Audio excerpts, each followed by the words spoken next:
કામ કર્યું છે એ આપણે ભાઈ નિલેશભાઈ ની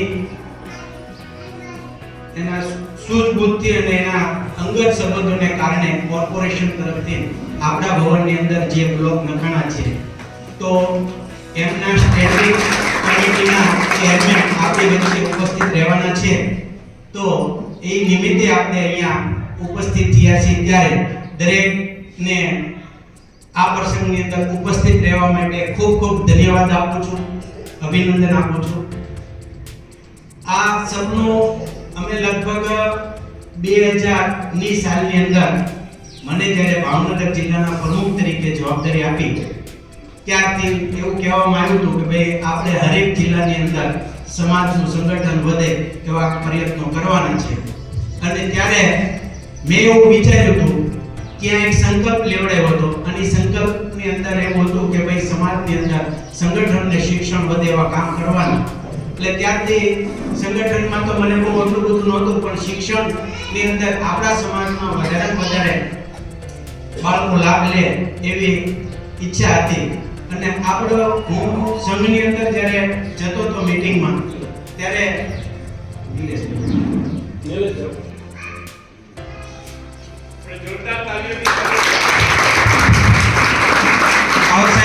તમારો અખિલ ગુજરાત પ્રજાપતિ સંઘ હાર્દિક સ્વાગત કરે છે, આવકારે છે.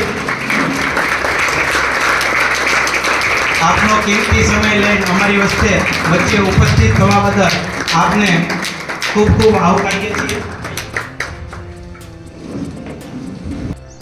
અખિલ ગુજરાત પ્રજાપતિ સંઘ સંચાલિત શિક્ષણ ભવનમાં પધારેલા ભાવનગર મહાનગરપાલિકાના સ્ટેન્ડિંગ કમિટીના ચેરમેન શ્રી રાજુભાઈ રાબડિયા સાહેબ, આપનું પ્રજાપતિ શિક્ષણ ભવનના ટ્રસ્ટીઓ તમામ ટ્રસ્ટીઓ તરફથી હાર્દિક સ્વાગત કરું છું.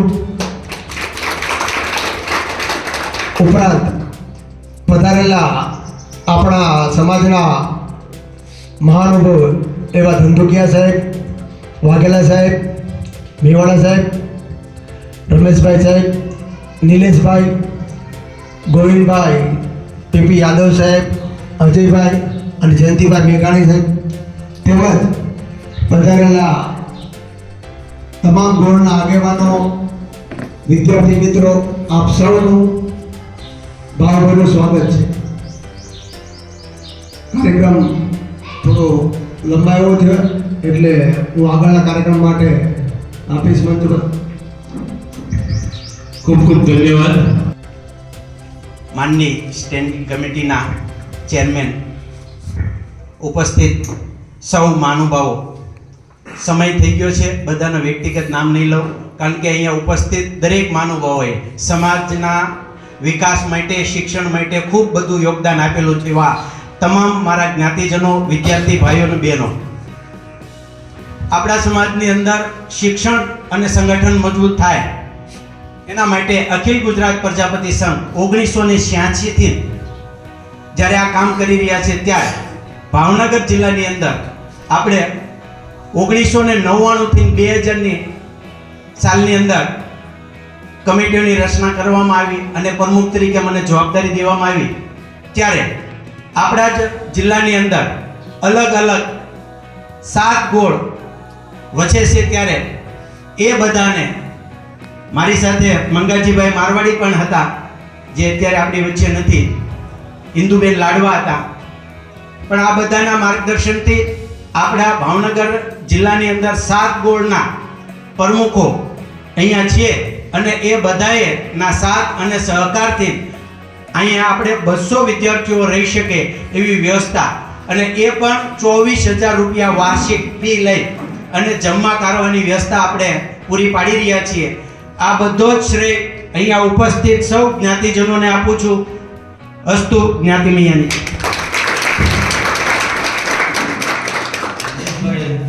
પ્રજાપતિ દ્વારા આ શિક્ષણ ભવન ખાતે ઘણું કામ કર્યું છે. એથી પણ વિશેષ જે આ બ્લોકનું કામ કરાયું, શિક્ષણ આજે શિક્ષણ ખાતે માટે આવવાનું થયું છે અને 2 શબ્દ બોલવાના પણ થયા છે. પણ મારું એજ્યુકેશન બહુ ઓછું છે. હું ભણેલો બહુ ઓછો છું, છતાં મારા જીવનમાં જે કાંઈ અનુભવો છે એ તમને 2 મિનિટમાં જણાવીશ, જાજો સમય નહીં લો.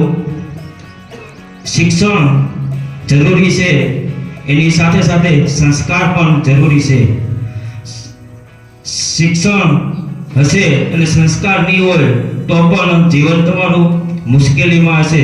એટલે શિક્ષણ સાથે સંસ્કાર પણ હોવા જરૂરી છે. તો દરેક વિદ્યાર્થીને પણ હું એક નાનો ભાઈ તરીકે વિનંતી કરું કે કોઈ પણ સંસ્કારમાં કોઈ જગ્યાએ આપણું નામ ન આવે ગેરરીતિ, એમનું પણ ધ્યાન રાખવું. અને જાહેર ક્ષેત્રમાં હું મારો વિભાગ વિશ્વ હિન્દુ પરિષદમાં સેવા વિભાગ તરીકે 5 વર્ષથી સેવા આપું છું. એમાં સેવાનું કાર્ય કરું છું. એટલે મારો સ્વભાવ સેવા સાથે જોડાયેલો છે.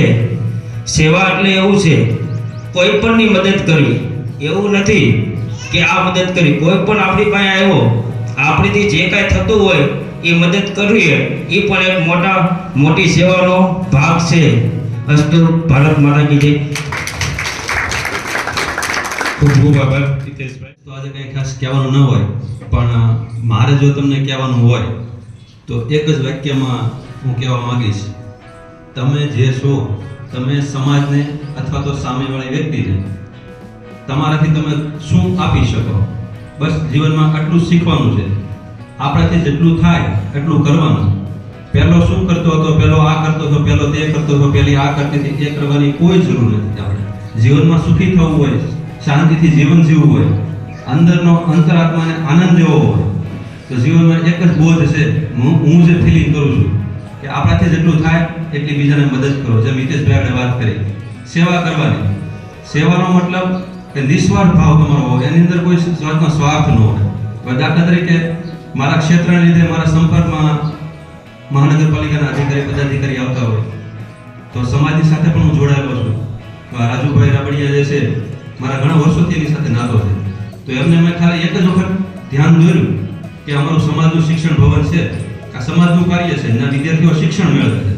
તો મહાનગરપાલિકા તરફથી જો એ બ્લોક એવું નખાઈ જાય તો બાજુમાં સ્કૂલ છે, ત્યાંના વિદ્યાર્થીઓને અગવડતા પડે, અમારા વિદ્યાર્થીઓને અગવડતા પડે, તો જરાક તમે આમાં સહકાર આપો. તો મેં તો ઢીલી નીતિ રાખી, પણ સાધારણ સભા દર મહિને જે મળે અને એ પૂરી થઈ અને હું મારી ઓફિસે જતો તો મને એને રિંગ કરી, મને કે તમે પેલી વાત કરી હતી, હાલો તમારી ગાડી બેસી જાઓ. મેં કીધું પછી જશું, મારે ઓફિસે મોડું થાય. મને કે એમની અત્યારે બેસી જ જાઓ. તાત્કાલિક અમે સીધા સાધારણ સભા પૂરી કરી અને એની ગાડીમાં અમે બંને આવ્યા, લોકેશન જોયું, સાથે અધિકારીને લાવ્યા અને માપ આ જે તે કંઈ એની લેવાનું હતું એ ટેકનિકલી અધિકારી બધું કરી નાખ્યું. અને સાહેબ થોડા એટલું બધું ઝડપથી કામ આગળ વધ્યું કે અત્યારે આપ જોઈ શકો છો કે થોડા સમયગાળામાં જ આપણે આ સરસ મજાની સુવિધા મળી છે. તમારે નિસ્વાર્થ ભાવે સમાજ કોઈ પણ હોય, રાજુભાઈએ એમના તરફથી મહેનત કરી, મેં મારા તરફથી મારો જે ફરજ હતી એ મેં અદા કરી, એમણે એની ફરજ અદા કરી. તો એક સમાજની એક સુવિધા ઊભી થઈ ને. તો એમ આપણે દરેક વ્યક્તિએ અત્યારે આ બધા આટલા વિદ્યાર્થીની સંખ્યા છે, કાલવાર દરેક ક્ષેત્રમાં હશે જ આ દરેક વ્યક્તિ. તો એને એટલું જ વિચારવાનું છે કે હું સમાજને શું આપી શકું, હું શું કરી શકું. બીજો જે કરતો હોય એનું આપણે નથી જોવાનું. જો તમારે સુખી અને શાંતિથી જીવન જીવવું હોય અને અંદર મેં કીધું અંદરનો તમારે સંતોષ માનવો હોય, આનંદ માનવો હોય, તો એક કાયમ માટે ગાંઠ વાળી રાખજો કે હું બીજાને શું આપી શકું. બસ અસ્તુ. ધન્યવાદ. માતા કી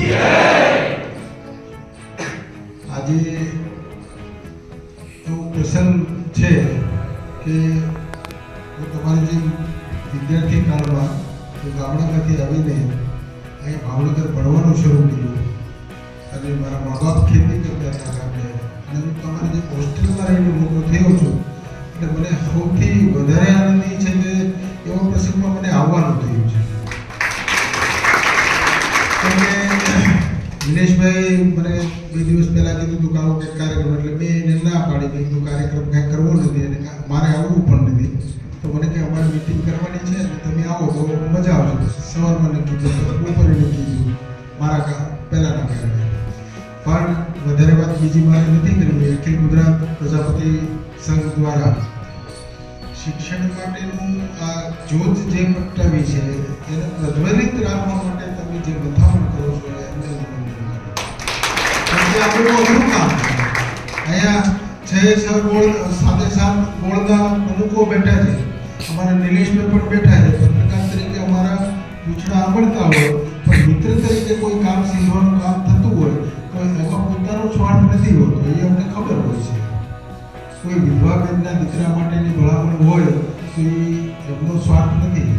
પોતાના સમાજના છોકરાઓ રહે છે ત્યાં એક સારી વ્યવસ્થા ઊભી થાય એના માટેનું કામ સીધવાનું હોય તો એમનો સ્વાર્થ નથી. આ અમે જાણીએ છીએ અને એટલા માટે ગાડીમાં બેહારીને લાવીએ છીએ. પત્રકાર તરીકે નથી લાવતા પણ એ જે કામો કરી રહ્યા છે એ કામ વાસ્તવિક રૂપે જ્યાં જરૂર છે ત્યાં એ દિવેલ પૂરવાનું કામ કરે છે. મારે તમને કહેવું છે હું બધી જ વસ્તુઓનો સાક્ષી છું. આ તમારી આ બેન્ચ છે, આ કાપડની જે ટેબલ છે ને ટેબલ, એ જ્યારે અલગમાંથી લીધું ત્યારે હું એનો સાક્ષી છું કે વોટ્સએપમાં મેસેજ મૂક્યો, વોટ્સએપની અંદર એક જણાનું દાન આવતું હતું ને દાન આવતું હતું ત્યારે પણ હું એની મારી ગાડીમાં જ બેઠા હતા. બરાબર, માફી ગોતવા નીકળ્યા હતા શેર માર્કેટમાં અમે કે ભાઈ ક્યાં ક્યાં. અને આ બધી જ વસ્તુઓ મને ખબર છે. ખબર એટલા માટે છે કે સારું જ્યારે કામ થતું હોય, સમાજનું કામ થતું હોય, આફ્ટર ઓલ તો સમાજનો ગુચ્છ મળીને હિન્દુ રાષ્ટ્ર બનાવવાની વાત છે આપણી બધાની. કાસ્ટના વાડાઓ તો આપણી વચ્ચે છે, બાકી તો માણસ તરીકે બધાને જીવવાનું છે. માણસ તરીકે આવ્યા છીએ, ગીતાના ઉપદેશને લઈને આપણા જીવનમાં કંઈ પરિવર્તન લાવી શકીએ અથવા કોઈના માટે જીવી શકીએ તો ગીતા સાર્થક થઈને આપણે પણ સાર્થક થઈએ. આ મોટી વાત છે.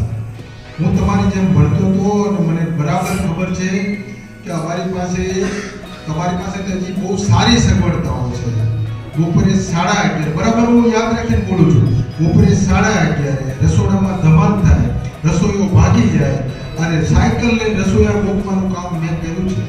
મારા 60 વિદ્યાર્થીઓ ભેગા હોય એના માટે હું પણ વિદ્યાર્થી હતો ત્યારે, પણ ઉંમરમાં થોડો મોટો હતો ત્યારે 60 વિદ્યાર્થીઓ 11:30 બાદ ધમાલ થઈ હોય, અંદર છોકરાઓ બાજ્યા હોય, રસોઈએ કંઈક કીધું હોય કાલે ફીસ્ટ બનાવવાનો છે તો એક ગુલાબજાંબુ કહી હોય, એક બરફી સુરમું કહી હોય તો ગુલાબજાંબુ વાળાને ખોટું ન લાગે એટલે રસોઈએ માથાકૂટ થઈ હોય અને રસોઈઓ વહી જાય.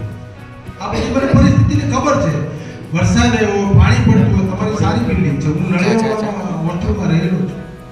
વરસાદ આવતો પાણી પડતું હોય અને અંધાર વરસાદના કારણે કોઈ વસ્તુ ન મળતી હોય અને તઈ એક ટ્રસ્ટી તરીકે બાપ બનીને આપણે યાર ઊભું રહે ને એનાથી મોટી વાત કાંઈ હોય નહીં. ત્યારે તમારા અહીંયા જે વિદ્યાર્થીઓ બેઠા છે એના મા બાપ તો ગામડે હોય, એની જવાબદારી કોની? આજે કોઈ ઘટના બને તો જે ટ્રસ્ટમાં જે લોકો કામ કરી રહ્યા છે, જે વ્યવસ્થા કમિટીમાં કામ કરી રહ્યા છે, એની ભૂમિકા બાપની ભૂમિકા હોય છે. અને આ બાપની ભૂમિકા કાયમ માટે તમને ખીજાવવાની પણ ભૂમિકા છે, તમે ન ભણતા હો તો તમને ઠપકો આપવાની પણ ભૂમિકા છે અને તમને યોગ્ય દિશાઓમાં લઈ જવા માટેની પણ ભૂમિકા છે. તમને કોઈ અહીંથી એવું કે તમાકુ ખાઓ, તમને કોઈ કાલે એવું કે તમે વાનર વેડા કરશો નહીં. હું કામ એ સમાજના પાયામાં સંસ્કારો જે દરબાણેલા છે એ સંસ્કારોને મોટા કરવાનું કામ વડીલો કરતા હોય છે. એક ખોળાની અંદર દાદીમાના ખોળામાં દીકરો બેઠો હોય તેને વાલથી બધું શીખવાડતા હોય, એ આ વાલ આપવાનું કામ આ બધા ટ્રસ્ટીઓ કરે છે.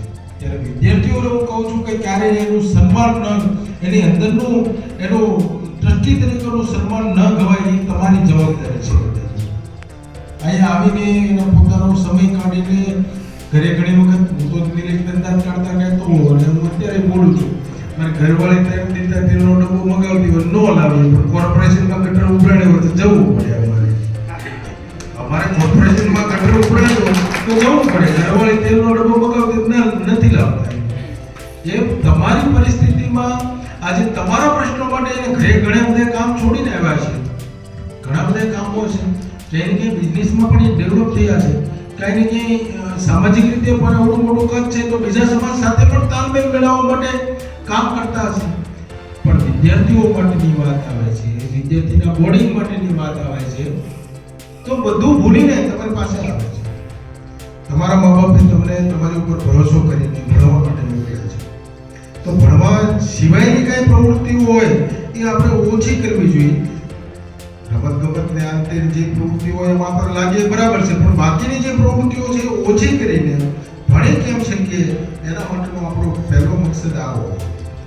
મારા મા બાપ શું કરે છે, મારા મા બાપની પરિસ્થિતિ શું છે, આ કાયમ માટે જો યાદ રાખો ને તો હું નથી માનતો કે તમારે જીપીએસસી પાસ કરવાની જરૂર કે IAS કરવાની જરૂર નથી રહેતી. એ અંદર ઓટોમેટિક આવી જવાનું છે. મને બરાબર ખબર છે કે હું હોસ્ટેલમાં ભણતો હતો, આખી રાત જાગતો હતો અને આખી રાત જાગીને બાપની પાસે એવું નહોતો કહી શકતો કે મારે 200 રૂપિયા લઈ જવાના છે. સવારે મૂંઝવણ થતી હતી અને મારી પાસે ખોળામાં જઈને માથું મૂકી રોઈ ત્યારે 200 રૂપિયા મળતા હતા. એ મને ખબર છે, નહોતા કહી શકતા કે આખો દિવસ કાળી મજૂરી કરી હોય અને 200 રૂપિયા માંગવા પણ અઘરા હતા અમારા માટે. તો આ પરિસ્થિતિની અંદર આપણે જ્યારે ભણી રહ્યા છીએ, મને નિલેશભાઈ એવું કીધું સ્ટેન્ડિંગની વાત કરજો. હું પણ એક સંસ્થા સાથે જોડાયેલો છું, ધીરુભાઈને ખબર છે, સરદાર પટેલ એજ્યુકેશન ઇન્સ્ટિટ્યૂટ છે. આજે 10,000 વિદ્યાર્થીઓને ભણાવવાનું કામ કરી રહ્યા છીએ. પરિસ્થિતિ નાની કે મોટી, પણ જ્યારે સમાજની વાત આવે છે ત્યારે એની અંદર આપણે કઈ રીતે વધારે સારી રીતે દીપી ઉઠીએ એ કામ આપણે કરવાનું છે. હું પણ એક સંસ્થા ચલાવી રહ્યો છું, સરદાર પટેલ સ્નાતક મિત્ર મંડળ, 20 વર્ષથી. હું પણ નોકરી કરતો હતો, નોકરી કરતા કરતા ધંધામાં પ્રગતિ કરી. આજે બિલ્ડિંગ લાઈનમાં આવ્યો છું, સ્ટેન્ડિંગની જવાબદારી મળી છે મને. આ બધા જ વચ્ચે સમાજને તો મારે જીવતો રાખવો છે, પણ મારી અંદર પડેલી હુનર, મારી અંદર પડેલી તાકાત, મારી અંદર પડેલો વિચાર, મારી અંદર પડેલો આપણું રાષ્ટ્રનું ગૌરવ, મારી અંદર પડેલી ભાવનાઓ મારે પણ જીવતી રાખવાની છે. અને એના ભાગરૂપે મારા વોર્ડની અંદર તો મેં કામ કર્યું છે, પણ જ્યાં જ્યાં વિદ્યાર્થીઓ રહે છે, કોઈ પણ જગ્યાએ બોર્ડિંગની વાત હોય, હોસ્ટેલની વાત હોય, તો એમાં હું કોર્પોરેશનમાં અત્યારે છું ત્યાં સુધીમાં મારું યોગદાન પહેલું હશે, કેમ કે હું આ સ્થિતિમાં રહેલો છું. આ સ્થિતિમાં હું રહ્યો છું અને એ સ્થિતિમાંથી બહાર આવીને આજે એવડો મોટો થયો છું. તો બ્લોક એ સામાન્ય વસ્તુ છે, એમાં કંઈ મારું ઓળખનું સન્માન કરવાનું કે મૂકે લાવવાની વાત ન હોય અને એ બધી કરવાની જરૂર પણ નથી. પણ મળી એકાબીજાના વિચારો શેર થશે, કંઈક કામ આવશે. કાલે હવે તમારામાંથી કોઈ કોર્પોરેશન આવવાનું છે અથવા તમારામાંથી કોઈ ચૂંટણી લડશે, કોઈ આવશે આગળ. દિનેશભાઈ એમનું દાયિત્વ નિભાવી રહ્યા છે, પ્રમુખો અહીંયા એમનું દાયિત્વ નિભાવી રહ્યા છે, પણ આપણે પણ કંઈક કરવું પડશે. હું ડૉક્ટર થાવ તો મારી જવાબદારી છે કે ભાઈ ડૉક્ટર થયો, હોસ્ટેલમાં રહીને ડૉક્ટર થયો, તો હવે હું કમાઉં છું તો આર્થિક રીતે, સામાજિક રીતે હું ઉપયોગી થાઉં બોડીને. આફ્ટર ઓલ તો વાત તો આ જ છે. સંગઠનનો મતલબ આ જ છે કે જે આપણા સમાજમાં નીચે રહી ગયા છે અથવા કુરિવાજો છે અથવા શૈક્ષણિક રીતે કેમ પ્રગતિ કરી શકીએ, એ સંગઠનનો મતલબ છે. કોઈને બાંધવા જવા માટે સંગઠન છે નહીં આપણું, અને બાંધવા માટેનો તો વિષય નથી આપણો. આપણે તો બધા કર્મ કરવાવાળા માણસો છીએ, એનું ફળ ભોગવવાવાળા માણસો છીએ. હું દાખલા તરીકે ખેતી કરું છું તો હું કર્મ કરું છું ને કર્મ કરીને એનું ફળ ભોગવી રહ્યો છું. આ પ્રજાપતિ સમાજ પણ કર્મ કરી રહ્યો છે અને કર્મ કરીને એનું ફળ ભોગવે છે. સંગઠનમાં કાયમ માટે હું કહી રહ્યો છું, મારા સમાજમાં પણ કહું છું, પણ વાત એવી છે કે સંગઠનની અંદર ક્યાં આપણે ઊભી થઈ શકીએ. તો 2-3 વસ્તુઓ હું મારી વાતને પૂરી કરીશ. એક તો સૌથી મોટું સમાજની અંદર જ્યારે કામ થઈ રહ્યું છે ત્યારે સમાજની અંદર આપણે દાન આપીને ઉપયોગી થઈ શકીએ. પહેલો મુદ્દો આ છે મારા માટે કે દાનની ખૂબ જરૂર હોય, પૈસાની ખૂબ જરૂર હોય અને પૈસા આપીએ તો સમાજનું કામ થાય. બીજો મુદ્દો સમાજનું જે કામ થઈ રહ્યું છે એમાં સમય આપીએ આપણે. બીજો મુદ્દો આ છે, દિનેશભાઈ અને ધીરુભાઈ અહીંના જે લોકો પ્રમુખો છે એ સમય આપતા છે. સમય આપીને આપણે એનું કામ કરીએ, સમય આપીને ટાઈમે મિટિંગો કરીએ, ટાઈમે સગવડતાઓ વાંચવીએ, આ સમયનું દાન કરીએ. બીજું ત્રીજી વાત એવી છે કે જે કામ થઈ રહ્યું છે એને બિરદાવીએ, જે લોકો કામ કરી રહ્યા છે એને બિરદાવીએ. એનો પ્રસંગ તમે આ ઊભો કર્યો. નિલેશભાઈ સારું કામ કરે છે તો એનો વાહો થાળવો એ સમાજની ફરજ છે. જ્યારે સમાજ છૂટશે ત્યારે કોઈ સારું કામ કરવાવાળો માણસ તમને નહીં મળે. અમારા સમાજમાં હું બરાબર કહું છું અને બરાબર રીતે હું એને ઇમ્પ્લિમેન્ટ પણ કરાવું છું.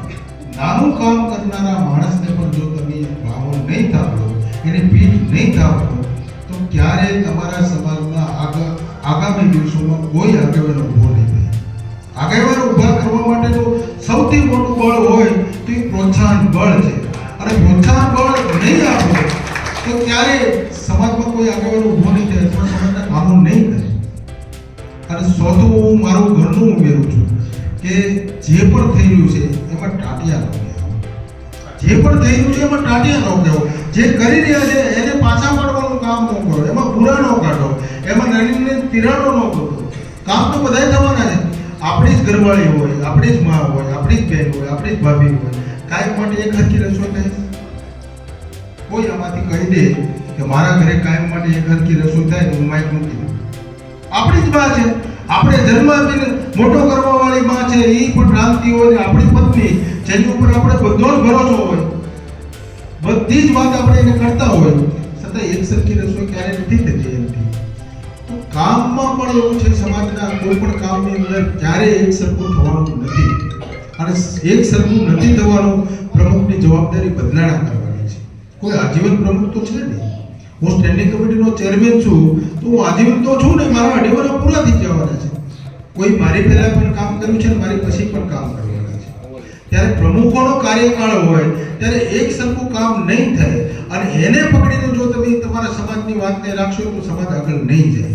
આ હું બરાબર સમજુ છું, અને 20 વર્ષના અંતે આ બોલી રહ્યો છું. હું 20 વર્ષ સુધી સમાજના મેદાનમાં છું. મારા સમાજના સમૂહ લગ્ન મારી આ ઉંમરે હું હેન્ડલ કરું છું. ત્યારે આ વસ્તુઓ છે એ સમાજની વાત થઈ, વાત રહી વિદ્યાર્થીઓની, તો તમારું તો બહુ એકદમ વાઇટ ફ્યુચર છે. અમે લોકો ભણતા ત્યારે કોમ્પ્યુટર નહોતા, અમે લોકો ભણતા હતા ત્યારે એવી ટેકનોલોજી નહોતી, લાઇબ્રેરીઓ નહોતી, ટાસા સાધનો, કોઈ ગાઈડ, મને કોઈએ ગાઈડ કરવો, મારા ગામમાં કોઈ એવો માણસ નહોતો કે મારે 12 પછી હું કરવું. એવી મારા ગામમાં હું કોઈને પૂછવા જાઉં તો મને ખબર નહોતી, અને જે હતા એ બહાર હતા એટલે એ સંપર્કમાં નહોતા આવી એમ. એટલે તમારી પાસે આ બધી વસ્તુઓ છે ત્યારે આપણે કેમ સ્પર્ધાત્મક પરીક્ષામાં આગળ ન વધીએ? આપણે સારી સારી પોસ્ટ માટે નોકરીની વાત પછી કરીએ આપણે, પણ એ આપણામાં હુનર ઊભું થાય એવું આપણે કેમ ન કરી શકીએ? કમિશનર આઈએસ થયેલો કમિશનર હોય અને અમે લોકો અંગૂઠા સાફ હોય, ઘણી વખત અમુક લોકો ભણેલા હોય તોય તંત્ર ચલાવે છે, પણ એ કોઠા સ્વરૂપથી ચાલતું હોય. તો આ હુનર ઊભું કરવાનું કામ આપણે બધાને કરવાનું છે. આગામી દિવસોમાં ઘણી બધી સ્પર્ધાત્મક પરીક્ષાઓ આવે છે. આગામી દિવસોમાં ઘણા બધા ક્ષેત્રોની અંદર રેલવે છે, બીએમસી છે, એમાં પણ સ્પર્ધાત્મક પરીક્ષાઓ આવે છે. એની અંદર રહીને આપણે આપણા સમાજનું યોગદાન કેમ વધારીએ? હું ઘણી વખત કહું છું કે આખા ગુજરાતની અંદર લુહાણા સમાજ છે ખૂબ જ એવડો સમાજ છે, પણ એનું સંગઠન જોવો, એની તાકાત જોવો. કારડિયા સમાજ છે એ નાનો અમથો સમાજ છે, પણ એની તાકાત જોવો, એનું સંગઠન જોવો. અમારો પટેલ સમાજ છે ખૂબ મોટો છે, એની આર્થિક રીતે ખૂબ ઉડાણ કર્યા છે, આર્થિક રીતે ઘણા બધા ડેવલપમેન્ટ પણ કર્યા છે, પણ સંગઠનની દ્રષ્ટિએ કેટલું, તો એ આ બધી મુદ્દાઓ છે એ સમાજમાં આપણે જોવાના છે. એક્સપોઝર કરવી પડશે, કોઈને કોઈ સમાજની એક્સપોઝર કરવી પડશે, કોઈ પણ ડોક્યુ કરવું પડશે, અને એ ડોક્યુ કરીને તમારા સમાજમાં કઈ રીતે લાવી શકીએ એ બહુ અગત્યનું છે. આગામી દિવસોમાં આપણે બધા મળતા રહીએ.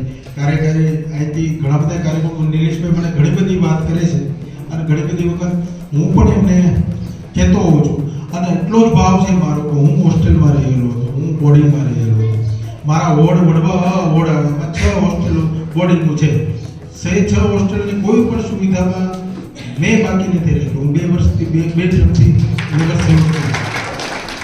કેમ કે મને ખબર છે કે એક બોર્ડિંગમાં રહીને ભણવું કેટલું અઘરું હોય છે મને ખબર છે, અને હું એનો ખુદ અનુભવી માણસ છું. બરાબર?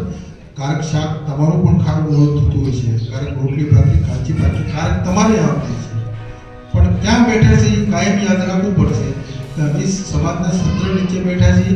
એમાં ક્યાંક નાની મોટી અગવડતાઓ આવશે તો એ મારો સમાજ છે, મારા સમાજ આ હેન્ડલ કરી રહ્યું છે, એટલા માટે આપણે અહીંયા છીએ. તમારે 5 મિનિટ માટે વિચારો તો કે તમારી બોડી જ ન હોય તો તમે શું કરો? તમારી બોડી જ ન હોય તો તમે શું કરો? ક્યાં જાત તમે? જ્યારે છે ત્યારે એમાં નાની મોટી અગવડતાઓ સગવડતાઓ આવે તો એને કેમ વ્યવસ્થિત કરવું એ આપણા હાથમાં છે. ભલે તમે બહુ મોટા નથી, નાના છો, પણ એ નાની વાતમાં પણ તમારે જોવું પડશે. તમારો એક બાકરો ન તૂટે એની જવાબદારી તમારી છે. ઘર રૂમમાંથી બહાર નીકળો છો, લાઈટ બંધ કરવાની એ જવાબદારી તમારી છે. સમાજનું બિલ ભરેલું છે. તમારું વોશરૂમ છે એ વ્યવસ્થિત રહે એની જવાબદારી તમારી છે. અમારામાં ઘણા બધા અટક ચાલ્યા હતા કે નળિયા તોડી આવે અને પછી ફરિયાદ કરીને પાણી પડે છે, પણ એને નથી ખબર કે આ નળિયા કોના છે, કોની મહેનત કરી છે, ક્યાંથી નળિયા આવ્યા છે. એવું જો થોડુંક વિચારીએ આ ફર્નિચર છે એ મારો છે, કેમ ડેવલપ થયું છે, કઈ રીતે મહેનતથી આવ્યું છે, તો આપણને ખબર પડે. એટલે નુકસાન પણ ન કરવું જોઈએ. આપણે જ્ઞાતિની જે પ્રોપર્ટી હોય ક્યાંય ન કરવું જોઈએ, પણ જ્યાં રહીએ છીએ ત્યાં તો નુકસાન ક્યારેય કરવું જ ન જોઈએ. આ બધી વાતો છે. બાકી વધારે વાત નથી કરવી. કોર્પોરેશનમાં ઘણા બધા કામો લઈને અમે બેઠા છીએ. લગભગ 1700 કરોડનું બજેટ અત્યારે મેં મંજૂર કર્યું છે. આગામી દિવસોમાં ખૂબ બધા પ્રોજેક્ટ કરવાના છીએ અને આપણે બધા જ મળીને ભેગા મળીને એક ભાવનગરને સુંદર બનાવવાના પ્રયાસો કરીએ છીએ. એમાં કોઈ એક જ્ઞાતિ બનાવી ન શકે, કોઈ માણસ ન બનાવી શકે. સૌનો ગુલદસ્તો બને તો એ શોભે. બાકી એક ફૂલથી કદાચ ફૂલ લાગે, આખું પેલું થાય તો બગીચા જેવું લાગે. એમ બગીચો બનાવવા માટે તેને આપણે બધા મથીએ છીએ. આમાં બધા સમાજોની કોર્પોરેશનમાં પણ જરૂર છે, સમાજની વાત હોય ત્યારે સમાજમાં પણ જરૂર છે. આ બધા ભેગા થઈને આપણે બધું કરીએ. આફ્ટર ઓલ આપણો બધાનો ગોલ એવો હોવો જોઈએ કે આપણું રાષ્ટ્ર છે એ પરમ વૈભવના શિખરે જાય, હિન્દુ રાષ્ટ્ર તરીકે ઉભરી આવે. આ ગોલ સાથે આપણે કામ કરીએ તો મને એવું લાગે છે કે હવે પછી સમયથી સુવર્ણ આવી રહ્યો છે અને સુવર્ણ કાળની અંદર આપણે જીવી રહ્યા છીએ. એનું પણ આપણે ગૌરવ હોવું જોઈએ. અને ઘણી બધી વસ્તુઓ, ટેકનોલોજી, ફેસિલિટીઓ, ઇન્ફ્રાસ્ટ્રક્ચર આ ખૂબ બધું ડેવલપ થઈ ગયું છે અને એમાં આપણે કદમ મિલાવીને આગળ વધવાનું છે. વિદ્યાર્થીઓને આગામી દિવસોમાં એમના ફ્યુચર માટે હું શુભેચ્છાઓ પાઠવું છું. હું અભિનંદન આપું છું એક એક ટ્રસ્ટીને, હું અભિનંદન આપું છું એક એક સમાજના આગેવાનોને કે તમે લોકો રાત દિવસ મહેનત કરીને તમારા સમાજના દીકરા દીકરીઓ ભણે, સમાજના કુરિવાજો નાબૂદ થાય એના માટેની મથામણ કરો છો. એમને હું વંદન કરું છું, અભિનંદન આપું છું. આગામી દિવસોમાં આપણે સૌ સાથે મળીને મળતા રહી. કંઈ પણ કામ હોય તો આપણે બધા સાથે રહીને કરવાનું છે. એ ભાવ સાથે આપણે સન્માન કર્યું. ઓળું મોટું મને માન આપ્યું. હું ઓળું મોટું માણસ પણ નથી, પણ માન આપ્યું એ બદલ આપ સૌનો આભાર. અસ્તુ ભારત માતા કી જય. આટલી જ વાત કહીશ કે જે સંઘર્ષમાંથી તેઓ પાસ થયા છે એ જ સંઘર્ષ તમે કરો છો. જે સંઘર્ષમાંથી પાસ થઈને અહીં સુધી પહોંચ્યા છે એને શુભેચ્છા પાઠવી છે. સંઘર્ષ ચાલુ રાખશો તો તમે પણ અહીં સુધી પહોંચી શકો છો. આ પ્રોત્સાહન, આ દિશા નિર્દેશન જેમ એમને મળતું નહોતું એમ આપણે મોટા ભાગના ગામડામાંથી આવીએ છીએ. હું પણ ગામડામાંથી આવીને ભણ્યો, પણ મને તે દેવાદાંડી રૂપ અહીંયા ખડક છે તો તમને તકલીફ પડશે, અહીંયા ખાડો છે તમે સહેલાઈથી ઉતરી જઈ શકશો, આવું કોઈ કહેતું નહોતું. પણ સદનસીબ હતું કે એ પહોંચી ગયા. તમને સૌને શુભેચ્છા પાઠવું કે તમને બધી ખબર છે, તમને માર્ગદર્શન આપનાર છે, તમે દિશા જોઈ શકો છો. અમારી જેવા આવીને અમારા અનુભવ કહે છે, અમે તો સાંભળવા નહોતા મળતા. તો તમને એવી શુભેચ્છા છે કે તમારું વાણ જ્યાં ઈચ્છો તે ખાડે લાંગરી શકો અને લઈ જઈ શકો એવી શુભેચ્છાઓ પાઠવું. મિત્રો, રાજુભાઈને અહીંયા બોલાવવાનો હેતુ એ છે કે આવીને બેસે, થોડા શબ્દો ઉચ્ચારે, આપણને એમાંથી પ્રેરણા મળે કે મારે તે રાજુભાઈની જેમ સંઘર્ષ કરીને આગળ જવું છે. અટકી ના જતા એમ કહ્યું છે, અટકી ના જતા એમ કહ્યું છે. એ આખું વાક્ય મેં બરાબર નોંધ્યું છે કે અટકી ના જતા સંઘર્ષ ચાલુ રાખજો તો એક દિવસ તમે જરૂર જ્યાં ઈચ્છો છો ત્યાં જઈ શકશો. રાજુભાઈ, એક નાની એવી વાત કરી દઉં કે 49 નો મ્યુનિસિપાલિટી કોર્પોરેશન એક્ટ 10 વર્ષ પણ આવ્યો. જેમના જે ઓથોરિટીના તેઓ ચેરમેન છે, એ પાવર જ્યાંથી મળે છે એ પાવર એક્ટમાંથી મળે છે. એ એક્ટ 19 49નો મ્યુનિસિપાલિટી કોર્પોરેશન એક્ટ મેં લગભગ 10 વર્ષ ભણાવ્યો છે.